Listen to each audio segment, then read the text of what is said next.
Bismillahirrahmanirrahim. Assalamualaikum warahmatullahi wabarakatuh. Perkenalkan, nama saya Mutiara Rahmah, NIM 2581071. Pada video kali ini saya akan membahas tentang kajian sejarah, yaitu ruang lingkup ilmu sejarah. Apakah teman-teman sudah mengetahui apa sih ilmu sejarah? Sejarah secara bahasa itu berasal dari bahasa Arab, yaitu sejarotun, yang artinya pohon, yang dimana sejarah itu selalu berkembang. Dalam bahasa Inggris, sejarah disebut sebagai history, yang artinya cerita tentang masa lalu.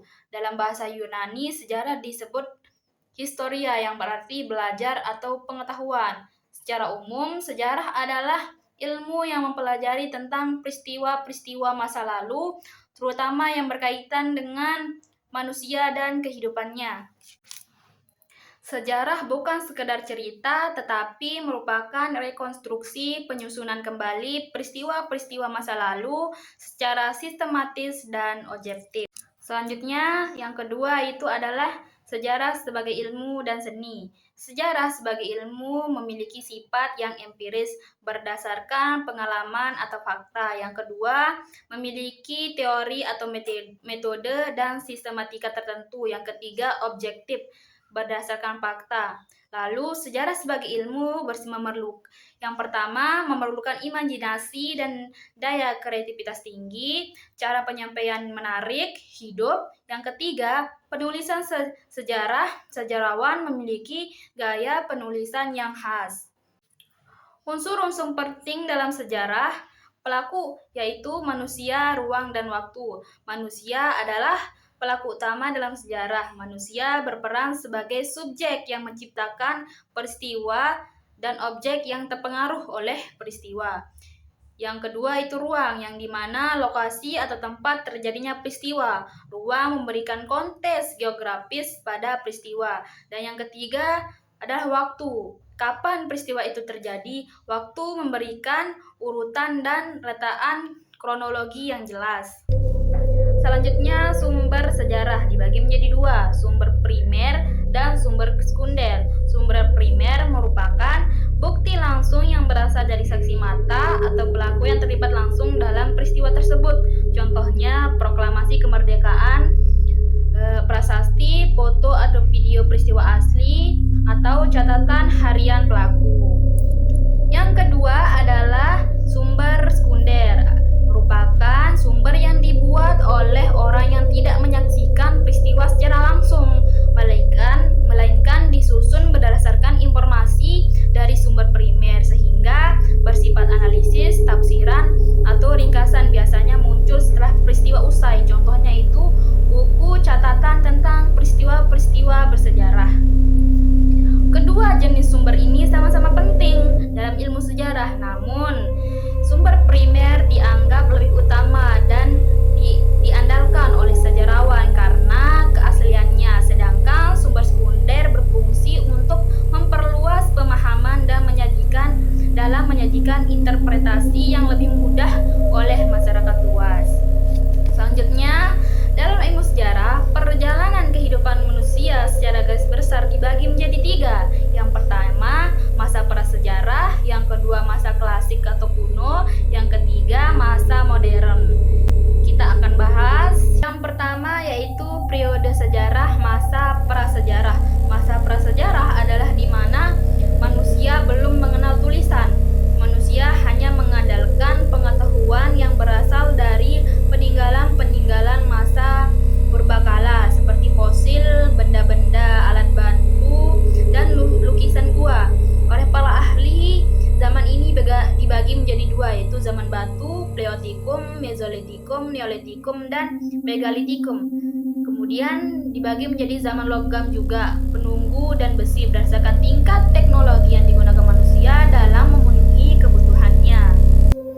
Yang kedua, periode klasik dan kuno, di mana manusia sudah mengenal tulisan dan membangun peradaban besar yang ditandai dengan kerajaan-kerajaan, sistem pemerintahan, seni, arsitektur, perdagangan yang maju, seperti peradaban Hindu-Buddha di India dan di Indonesia, seperti berdirinya Kerajaan Kutai, Tarumanegara, Sriwijaya, Majapahit, serta peradaban-peradaban besar di dunia lainnya seperti Mesir kuno, Yunani kuno, Romawi kuno, meninggalkan warisan budaya yang masih kita rasakan hingga saat ini. Yang ketiga, selanjutnya periode masa modern, dimulai sekitar abad 15 sampai ke 16 Masehi yang ditandai dengan peristiwa-peristiwa besar yaitu seperti Renaissance, yaitu kebangkitan seni dan ilmu pengetahuan, reformasi gereja, penjajahan samudra, dan revolusi industri yang mengubah dunia secara besar dari masyarakat agraris menjadi masyarakat industri dan informasi. Yang di Indonesia, masa ini juga ditandai dengan masuknya bangsa Eropa, kolonialisme, pergerakan nasional, hingga kemerdekaan dan perkembangan teknologi modern seperti sekarang. Selanjutnya adalah manfaat mempelajari sejarah.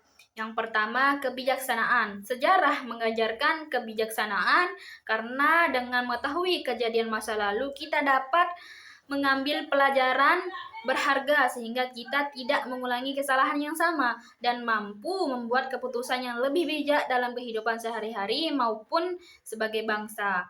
Yang kedua, perspektif. Sejarah memberi perspektif atau sudut pandang yang lebih luas karena kita belajar melihat suatu peristiwa dan dari berbagai sisi, memahami bahwa setiap kejadian memiliki sebab akibat yang kompleks serta menyadari bahwa kondisi saat ini adalah hasil dari proses panjang masa lalu sehingga kita tidak mudah terburu-buru menilai sesuatu secara sempit. Yang ketiga adalah identitas. Sejarah membentuk identitas atau jati diri karena melalui pemahaman tentang asal-usul, perjuangan, dan budaya nenek moyang kita, menjadi tahu siapa diri kita, dari mana kita berasal, dan apa yang menjadi ciri khas bangsa kita, sehingga kita merasa bangga dan memiliki ikatan emosional yang kuat sebagai bangsa negara. Dalam ilmu sejarah, ruang lingkup kejadian dibedakan menjadi sejarah lokal dan sejarah global berdasarkan luas wilayah dan dampak peristiwa yang dikaji. Sejarah lokal adalah kajian tentang peristiwa yang terjadi di suatu daerah tertentu dan berdampak terbatas pada masyarakat setempat. Misalnya sejarah berdirinya Kerajaan Goa atau sejarah kota Surabaya. Sejarah global adalah kajian tentang peristiwa besar yang terjadi dalam skala dunia dan berdampak kepada banyak negara seperti Perang Dunia I dan Perang Dunia II.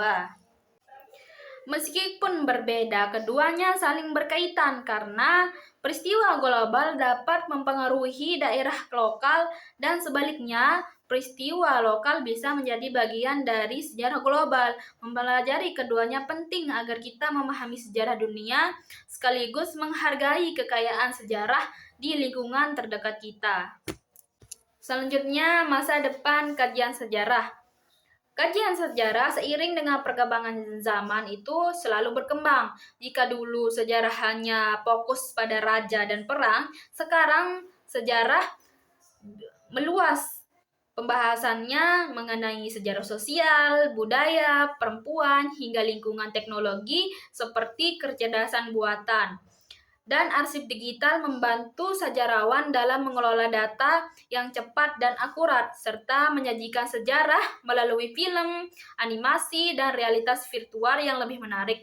Hal ini membuat sejarah menjadi ilmu yang hidup dan relevan untuk membantu menghadapi tantangan masa depan seperti perubahan iklim, sosial, karena sejarah mengajarkan bahwa masa depan selalu berakhir pada masa lalu. Sekian dan terima kasih untuk video kali ini. Lebih kurangnya mohon maaf. Wallahul muwaffiq wal hadi ila sabilir rasyad. Assalamualaikum warahmatullahi wabarakatuh.